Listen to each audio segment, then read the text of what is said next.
Hello, everyone. How are you?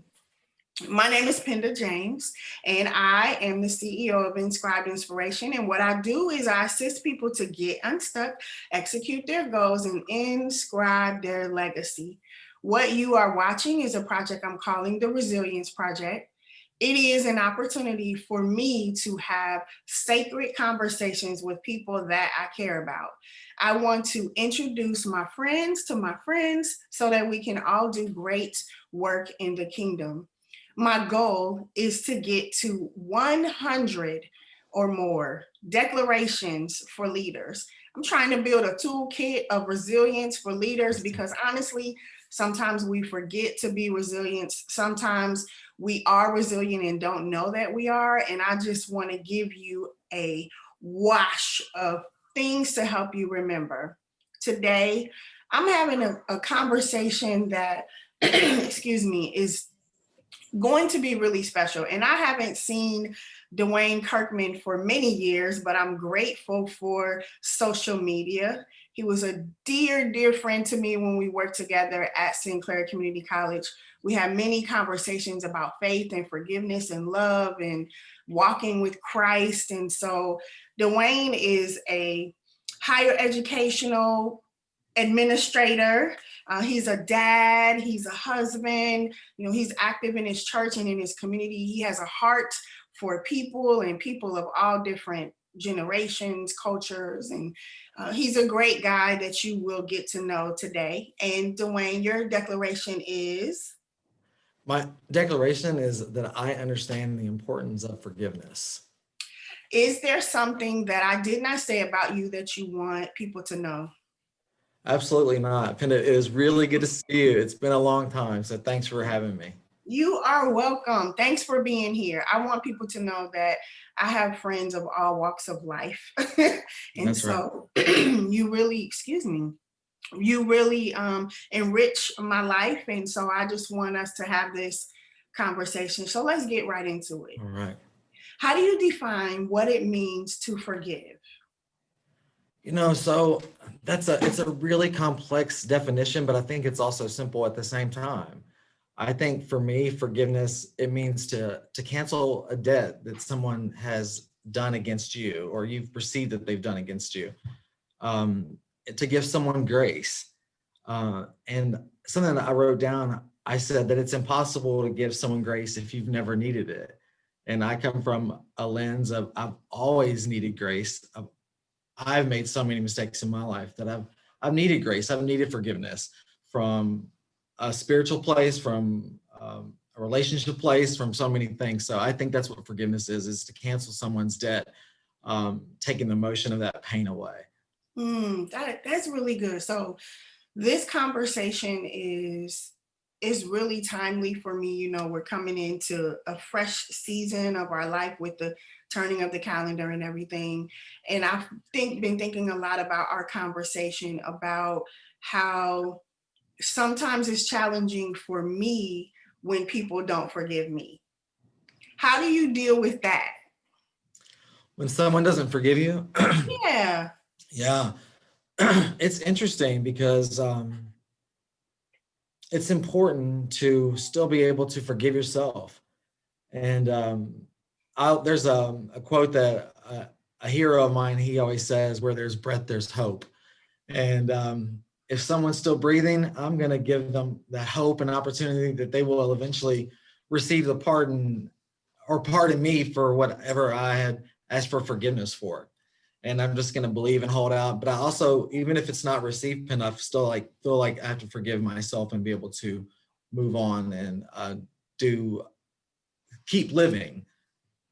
Do you find that forgiving yourself is, giving yourself grace comes easy? I don't think it comes easy, but I think another someone told me this one time, and we might get to the story later, but it says hell's doors are locked from the inside. And sometimes you keep yourself in this pain, and sometimes you have to free yourself, and no one else can do that but yourself. So you have to unlock your own door and get out. And you have to, that grace is important so that you can find your freedom and keep moving, or you'll stay behind like hell's doors are locked from the inside, you'll stay in that place of it's not a good space for you or for anyone else. You have to forgive yourself. That's good stuff, Dwayne. So how has forgiveness been a thread throughout your life? Right. I know I go back to Sinclair with you, I think 04, 05 when we worked together and we were office suite mates and Yeah. shared some stories about each other's journey. And I've shared it a few times with people, but I'll go ahead and do it today. The journey it's about my dad, and it's trying to understand the forgiveness from my dad. And just briefly, I grew up in Kentucky, below Bowling Green, Kentucky, and I grew up with my mother. She was a sewing factory worker, and my sister, who's 3 years older than me, and my father. And my father he worked at a train, but when I was born, he had a lot of issues, missing work, things of that nature, and he would end up losing his job. And when I was old enough to remember, he was more of it, worked in the tobacco fields. Okay. So as a young child, I always knew I didn't have a real relationship with my dad, even though I did with my mom. My dad was in terms, he was an alcoholic. I think it was hard for me growing up in a small town in Kentucky because he was known oftentimes as the town drunk. And that was hard because he would get DUIs after he no longer could have his license. He would get public intoxication. So he was always in and out of the county jail, in trouble. And eventually he went before the judge after losing license, going to county jail. They didn't, I'm 44, so I don't remember programs like AA back when I was young, or Al-Anon for families that have members of the family that are alcoholic. But I remember that he had to go to Western State for the summer.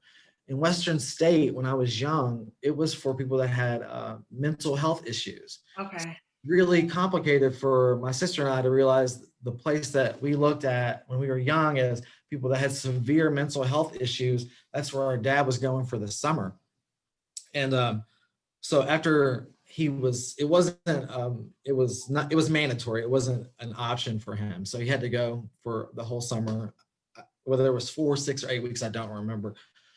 But every Sunday after church, my mom and my sister, we would get in the car and we would go up to Western State. And Hopkinsville was probably Hoptown, was about 15, 20 minutes away. And we would go see my dad, Penda. And it was really strange because I never dealt with him as a sober person because he was usually always drinking or always severely drunk.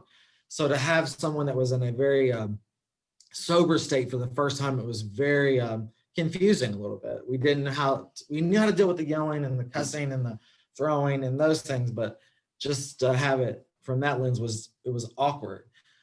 So when we would get there, we would have these really kind of awkward conversations because I'll be honest, I didn't know how to deal with my dad from that lens. But one thing that helped the conversation when we got there, he pulled out this cat eye marble and he would show it to us. And we were like, what is this? I'm like in 3rd or 4th grade, probably 3rd grade. And he was like, this is, if I don't ever drink again, I can keep this in my pocket. And we thought that was the neatest thing. So every Sunday we would go, we'd be like, Dad, do you still have the marble? And he'd pull out this marble. And he'd be like, yeah, I still got it. I'm still not drinking. I didn't know what sobriety meant then. That term would not have made sense to me, but that's what it meant. As long as he was sober, sobriety, he could keep that marble in his pocket. So I remember going every Sunday, and then it got less and less awkward because we were getting more comfortable with this Stanley. And so I remember at the end of his program, he graduated, he got to keep his marble, and we were so proud of him. My sister and I, my mother was, she is a saint, and she was very long suffering with my dad. And he did not give her a lot of reasons to be long suffering. I'm gonna be very honest, but I remember we left and we were like, it was a new day. We went to Ponderosa, which was, I remember Ponderosa. and it was Bonanza back then. That's how old I am. It was called Bonanza, and that was the fancy restaurant in town. And we went there to eat, and then we went to look at new trailers because we were going to get a new trailer. And it just felt like we had won the lottery. Our dad was sober, and we had ate well. we went to look at a new mobile home, and it was just like, oh my gosh. And it was so we were going home, and he was told my mom, he said, I want to go see my brother. And that wasn't the best news, because that was just the partying, the alcohol. Yeah. And at that time, we just knew it was a bad idea. And because he had done so well the whole summer, he had completed the program successfully. He got to keep his marble. But then as we were going home, like we all begged him, we were like, let's just go home. Let's just go home. We had a great day. He was like, no, I want to go see my brother. So he won. And we went to go see my uncle, his brother. And as soon as we got there, it was, as I look back as an older person, I'm like, I don't think they even realized the extent of his alcoholism. Oh. As soon as they saw him, they're like, welcome back, Stanley, threw him a beer. Like, glad that stint is over, because, you know, F the system, F the man. That was the mentality. It was like, Yeah. oh, get back in here, let's have some fun. And as soon as they saw him, I remember them throwing him a beer, and it was no thought, Penda. He just cracked it open as soon as they saw him. As soon as he thought it, he opened it and started drinking. It was just like that. And we were like, oh my gosh, all that we did this whole summer, like it was for naught. And so he started drinking like immediately. And my dad was never mean when he was just drinking like beer. Yeah. Drinking hard liquor, he started getting much meaner, more intense, things of that nature. And we were all devastated. My mom was devastated, my sister, myself, but the rest of the family, like at that uncle, they didn't get it. They just didn't get it. And not even casting blame on them. They just didn't understand, because some of those family members still have problems today, but they didn't understand like what a roadblock they put In front of him. So as he was drinking that day, and he started like laughing about the marble. So he pulled it out and he would like show everybody, and sort of made fun of it and laughed at it and was cussing at it, and it just became a joke. And he was like, well, I drank, I can't keep the marble anymore. And I remember him throwing the marble across the road into the field. And my mom and my sister, we were like, okay, it's time to go. Like, you're getting out of hand and we're leaving. So my mother always wanted to keep us in a safe place, and as much as she could around the crazy. So we left. And then the next day, I remember going back to get my dad. And I'll talk more about this in a minute. I've never been drunk. I've never drank a beer in my life. And so I don't really know what it is to be hungover, but I can assume I've had medicine before. I know that groggy feeling.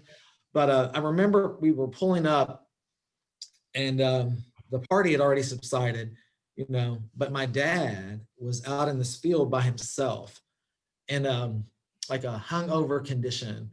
He wasn't drunk, he wasn't sober, but he knew what he had threw away the night before. Yeah. Literally, figuratively.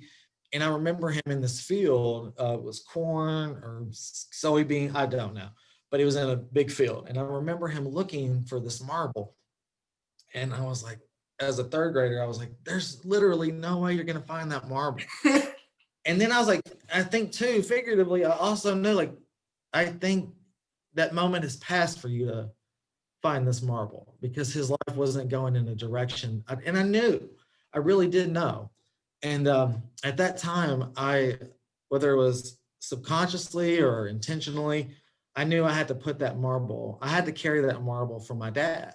So I always say I found that marble, and I literally did not find that one, but I did put the marble in my pocket that day. And to this day, I've kept it. The last time I saw my dad alive, I was in college. He was in county jail, and his life never got better. It only got worse and worse. And it's been long stints of time at the county jail where he did better than he did when he was outside of the jail, because at least he wasn't homeless or he was fed and things of that nature. But I remember seeing him on this Christmas Day, I believe, of 1995, behind like the clear glass. Yeah. And my sister went to see him, and then he died the second week of my junior year in college. And I still to this day, I always say, and his death was self-inflicted, and it was just, it was a tough life. He had a tough life. And I always tell people that I keep that marble for my dad because one day, and we've talked about our faith and my faith, I do believe I'll see my dad again. And I say that I'll give him his marble back, and I'm just going to hug his neck, and I'm going to say, there's nothing that needs forgiveness. I was able to carry this for you. And it was an honor because he is the reason I was alive. And we all have things that we're short in. I don't think I'm a better person than my dad. I think I've had a different road than my dad. But I've never, alcohol, I don't have anything for it because I see that it does have damages in some people's lives. Some people can balance it, some people can't. I've never seen the upside of it, but I've been able to keep a job. I've been able to hopefully be a good dad and a good partner, but I'm without fault. I have many shortcomings. I've failed many times and I need forgiveness too. But that's why I always say my kids and my wife and my friends have had to hold marbles for me. But for my dad, I hold that for him and I'll hold it for him until I leave this earth. I want to be able to hold that marble for him. So, And I hold a marble for Stanley too. yes, When you yes, first told me that story, I just remember sitting at the table, like I think you were training me and you told me that, and I'm just sobbing in the interview room, just talking about forgiveness and that being a thread throughout your life, even, over the past few years when you've been working on you personally and now you're going to different heights in your career, you've had to, face yourself in the mirror and give yourself grace. And we thank Stanley, your dad, for that. yeah, What do you want people to know about forgiveness? right. I think the 44-year-old me is just much, it's just able to understand it better than the 20-year-old me when my dad did pass away. Because Yeah. I remember at that time, I was so angry because I actually had a friend in college that passed away about 9 days before that. And I was sort of grieving that. And then my dad died. And when I found out it was self-inflicted, I'm like, oh, even in his death, he's very selfish. And that was my 20-year-old self. And then I remember, Penda, and this is the God's honest truth. I was at the church that I go to here in Fairborn. I was just sitting there and it would just hit me as like, you've got to forgive your dad. You've got to move on from this, or you will never be able to just be able to truly forgive yourself, forgive others. And I knew that it was part of my faith. Like I need it. I have to be able to give it away. And it was like the one thing it was just a hill that I couldn't get over. It was a source of a lot of pain, but I also think I'll put other things on him that maybe he wasn't responsible for every mishap in my life. Yeah. Like I put too much on his receipt and I just had to forgive him. It was like Father's Day. It was a Sunday and I just had to let it go. And from that day forward, I promise you, I have just God has just helped me look at my dad from a lens of this man had problems. He was sick. He had a clinical disease versus the town drunk. I had to reframe. It wasn't rewriting, Yeah. framing, because I just didn't understand as a child or as a young 20-year-old in college. And I think sometimes forgiveness doesn't come in the package that we want sometimes. Mm-hmm. It doesn't matter. Like it's still necessary to, I think, for you to move on in your life, whether you get it the way you want it in this box with a bow, it may never come that way. But that's why I still hold on that marble, whether he could ever ask for forgiveness from a mother, my sister and I, that's okay. We got it. Because sometimes in this life you have to carry things that you don't even want to carry, but that is part of your life. And Romans 8:28 says all things work together for the good for those that love the Lord and are called according to his purpose. So the highs and the lows, it's made me who I am. And I thank God for my dad. I really do look forward to seeing him again. I really do believe that when he was at his most clear state in jail, he would send us things about God. There would be scriptures. He loved God. I don't think when he was out, he was able to manifest that because he had such a disease. But Yeah. I do think, yeah. So I do. Before we go, I want to talk a different level of forgiveness, and that's because I'm a Black woman and you're a white man. yeah, In our our connection and our relationship is real, it's authentic. You're my brother, I would see Right. you and I really, really felt like that, and from first glance, I don't know if now as I'm about to be 47. So as a 47-year-old woman, as opposed to in my 30s where it wasn't as bad racially, the culture and the climate wasn't as bad, but I did still have some hurt, from white men saying and doing things, calling me the N word and stuff like that. And so I just need to say here on this platform how much I appreciate that you show the love of Christ. And it has been my honor to know you because you helped me to forgive some of the prejudices Right. that I may have had around white men and Black women. And I think because we filter our relationship through the lens of our love for Christ, and I know that's something that you take very seriously. Oh, You've absolutely. written some heartfelt posts about, having friends and not speaking up for them and stuff like that. And so I just wanted to say to you that we can't always do everything right and we do things better in hindsight. And so I just want to thank you for God bringing us together. You helped me get through some growth moments in my life professionally. And so I just needed to say that we're talking about Thank you. forgiveness, I and appreciate that. and that's, it's not just forgiving our fathers or forgiving people who, have hurt us in our life. It's forgiveness is greater than that. When Christ, go ahead. No, I agree. Like, I think when you get past the forgiveness, for me, like, I think about it equals love in a way, like, and there is no greater force than that. And I think that's God's agape love, that unconditional love, where I think we're down here, there are things like whether it's gender, there's age, there's race, but I think me and you are both longing for a home where, you know, there's just a deeper purpose for our lives. Where I don't want to trivialize it, but you are my sister, like that's a sister in Christ, and that's an eternal love. And Yeah. that's what my real life is about. That is what your real life is about. And That's my full-time job.